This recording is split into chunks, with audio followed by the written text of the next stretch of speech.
Bass players. Today we will be discussing, one of the most sought after gears and a must for you as a bass player. Do you really need a bass preamp? What is a bass preamp?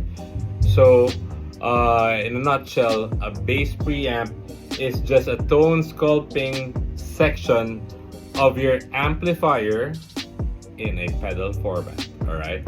So if you would remember, on an amplifier, there is a section which is called the front of the amp, which primarily, most of the time, it consists of three EQ points. So bass, middle, treble. Sometimes, there's gain and master volume. So that is called the front of the amp. All right. So a bass preamp is pretty much that section of your amplifier in a pedal format. Do you need that as a bass player?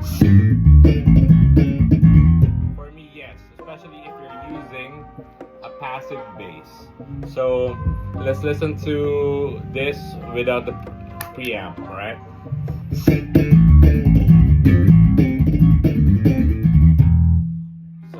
With the preamp,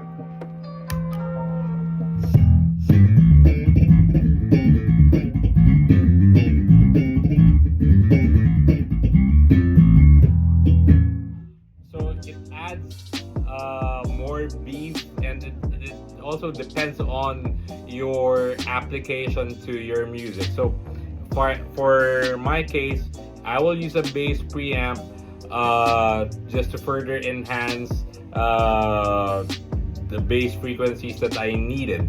And also, one tip for you: know first the character of the preamp before you buy. All right. So I have two Trilogic preamps here. It's the version 2 and version 3. So pretty much, I would highly advise that you know first the frequency points of the preamp before purchasing it. If I'm gonna use it with an active bass, just like my Sadowski, I will not buy a preamp that has 40 hertz on the bass and 4 kilohertz on the treble. Why? Because the Sadowski preamp already has that.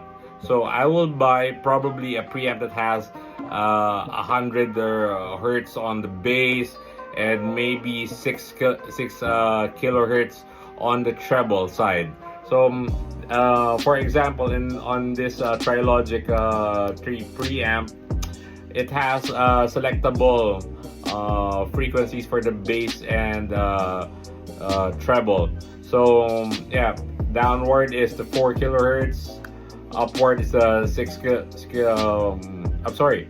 40 hertz here on the bass, and 80 hertz also when you flip the switch.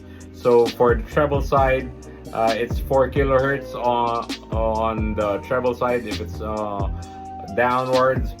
Upward is 6 kilohertz. So why is that? I don't want the frequency of my active bass preamp to clash with this preamp. So there should be a separation for those frequencies. So that would be my approach. And if there are other preamps as well that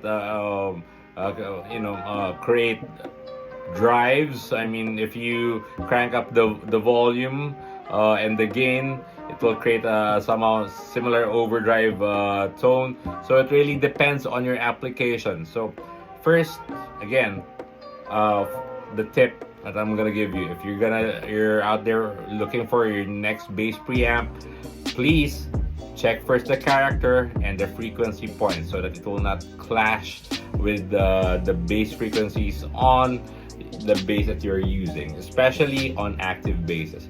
I hope that helps, guys. Stay safe.